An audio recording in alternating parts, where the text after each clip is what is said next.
Today, everybody, we are going to be exploring the browser. So the browser is the main location where we can access how to find different instruments, effects, loops, going through Splice, your files, the cloud, shop, pool, and this is how we access the browser. Okay, so we go down to the bottom right, and down here is the browser tab. Next to the mixer, browser. So I'm going to go ahead and scroll up, and I'm going to explain to you everything that we can do and use with the browser.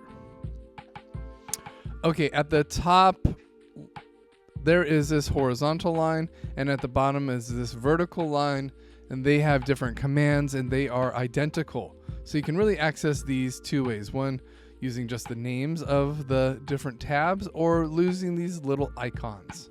Doesn't really matter which one you prefer, but this is the exact same as this. The Instruments tab. Now, the Instruments tab is where you're going to find your instruments, your plugin instruments, especially. Up here it says we can sort by, and this is how we can sort by the different instruments that we're looking for. There's also this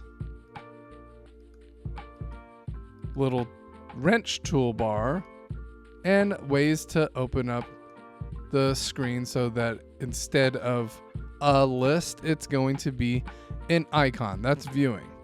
Okay, there's one other aspect that I want to show you before we get started with instruments is this little handy dandy search bar. So if we select the search bar, we can really go in and find different things that are going to be tailored towards the type of song that we're looking for. Or we can type something in. If we're looking for a synth, it'll show us a whole bunch of stuff in there. We can also tag it. And we can have a lot of organization built into it. But if you are stuck on this page where it says style, instrument, character, general, well, all you have to do is turn the search bar on and off. All right. Now you can see that there is this white line. Now everything above the white line will not change.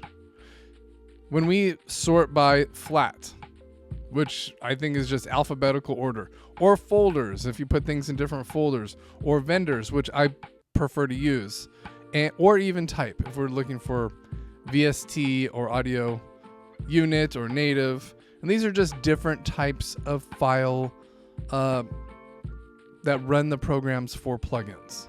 Native are just built in. Audio units are specific for Apple products, and VST3 is going to be the most common plugin format, okay, or type.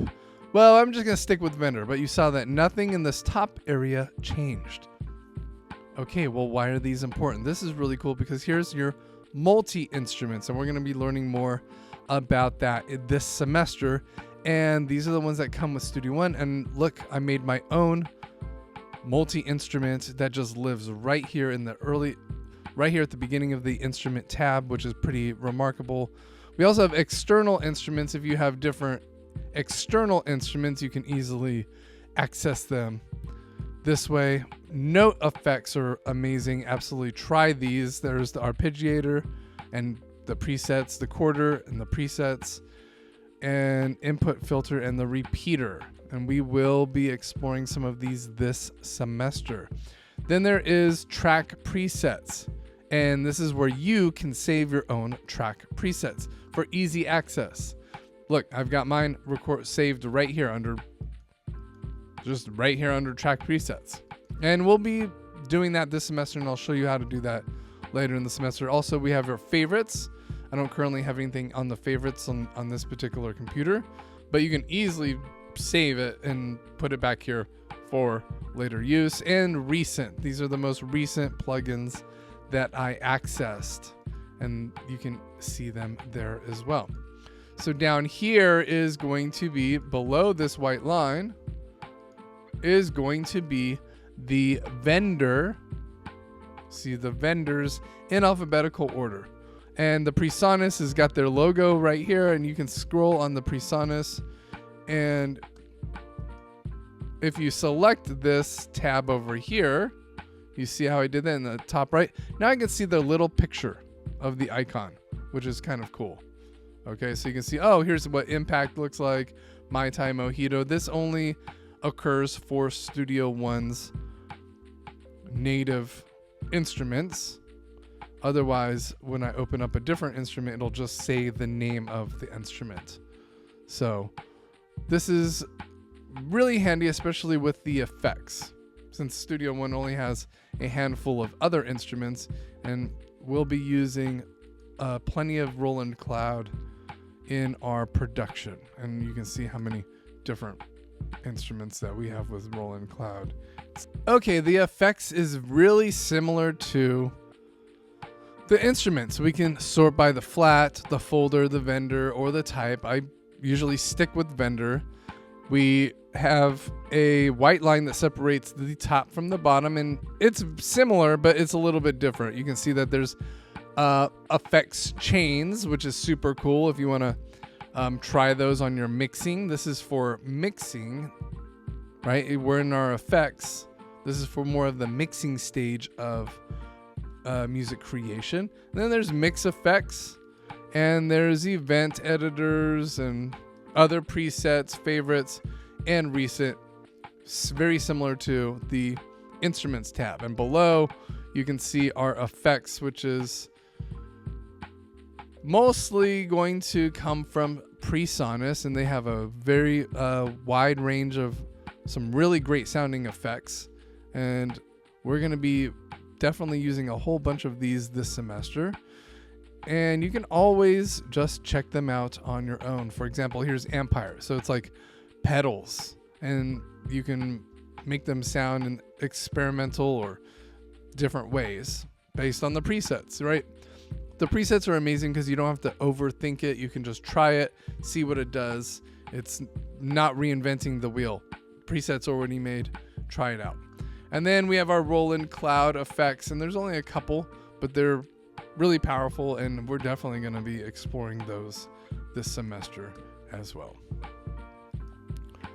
Okay, now into the loops category, and we can sort these very similarly as the other ones, but a little bit different, where we can actually change the initial sorting by style, by instrument, or by character. So if I go to style, right now I've got style, which is genre. If I change that to instruments, okay, now these turn into different instruments. Or if I change that to character, oh, distorted or dark, which is makes it really easy to kind of go through and find something that you want to use in your production. So if I open up blues, which is the style, and I open up like this, right now I have character. Okay, let me change that to instrument. Now you can see inside of the blues folder, now there's guitar or drums, or I can say general, or I can say type, which are going to be audio files, music files, or video files. Now there's a difference between the audio files, which are audio, and the musical files, which are MIDI. Okay, so that's the main difference when you're looking at type, is going to be the audio or MIDI file selection, which I mean is going to be really useful, because if you want to add a MIDI and you want to change some notes or even the instrument or manipulate the instrument, you can do that, which we cannot do with audio. So now taking a look at the Splice tab. Now we did a whole other tutorial about using Splice and the Splice tab, but we have two options, home and library. Library is what I have already purchased over the long many years of using Splice. You can see I've accumulated or spent 9,000 plus credits. So feel free to go ahead and use any of those.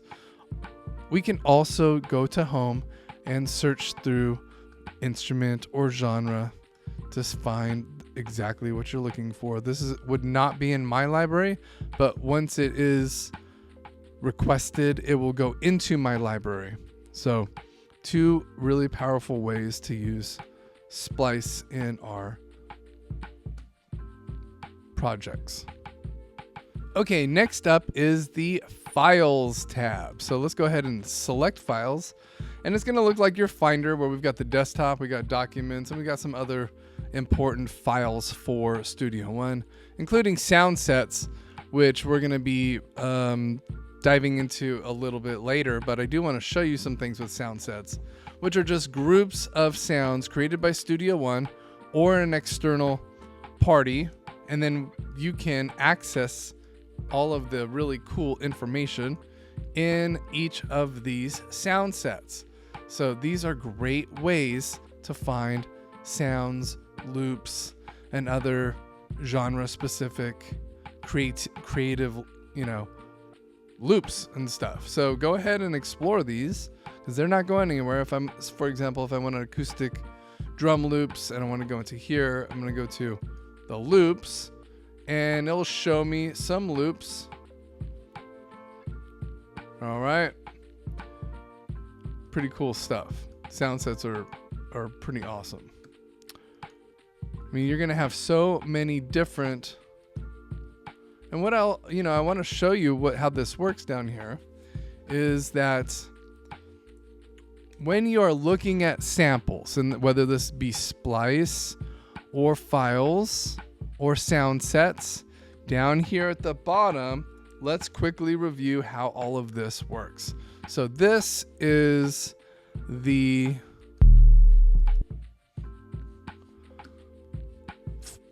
sample, and I can turn this on. We'll play at the tempo of my song.